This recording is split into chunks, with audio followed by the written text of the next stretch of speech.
Trigonometric ratios up to transformations మీకు 50 marks వస్తాయండి. ఓకేనండి. అంటే ఇందులో ఒక ఎల్ఏక్యూ వస్తుంది. ఎల్ఏక్యూ అంటే అది ఒక 7 మార్క్స్ అండి. ఎస్ఏక్యూ ఒకటి వస్తుందండి, అది ఒక 4 మార్క్స్. విఎస్ఏక్యూ ఒక 2 వస్తాయండి. 2 × 2 4. సో టోటల్ 50 మార్క్స్కి వస్తాయండి. ఓకే అండి. ఇందులో ఎక్కువగా యూజ్ అయ్యే ఫార్ములాస్ మీకు అప్లోడ్ చేస్తున్నానండి. ఇవేవైతే నేను 7 మార్క్స్ అండ్ 4 మార్క్స్ అని పెట్టానో, సో అది సాల్వ్ చేస్తున్నప్పుడు ఎక్కువగా అవసరమైన ఫార్ములాస్ అండి ఇవి. ఓకే అండి. రైట్. సో ఇక్కడ 2 మార్క్స్ అని ఏదైతే రాశానో ఆ 2 మార్క్స్లో నుంచి ఎక్కువగా వచ్చే క్వశ్చన్స్ ఏముంటాయంటే అండి, రేంజ్ ఫైండ్ అవుట్ చేయమంటారు.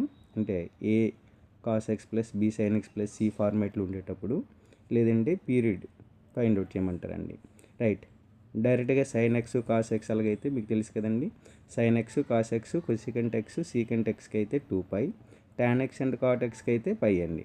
అలా కాకుండా for example sign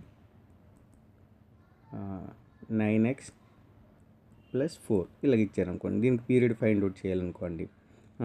actually sine period ఏంటండి 2π బై ఎక్స్ కోఎఫిషియంట్ అండి. ఇక్కడ ఉండే కాన్స్టెంట్తో సంబంధం లేదు. ఎక్స్ కోఎఫిషియంట్ ఏంటండి 9.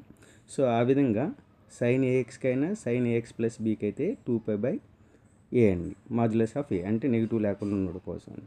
అలాగే కాసు సీకెంట్ కొసికెంట్ వాటిలో కూడా సేమ్ అండి. నెక్స్ట్ అండి టాన్ అండ్ కాట్కి అయితే π/మాడ్యులస్ ఆఫ్ ఏ అండి. సో మ్యాక్సిమం ఈ ఫార్ములా చూస్తే మీకు trigonometry ratios up to transformations సరిపోతాయండి. Okay, thank you.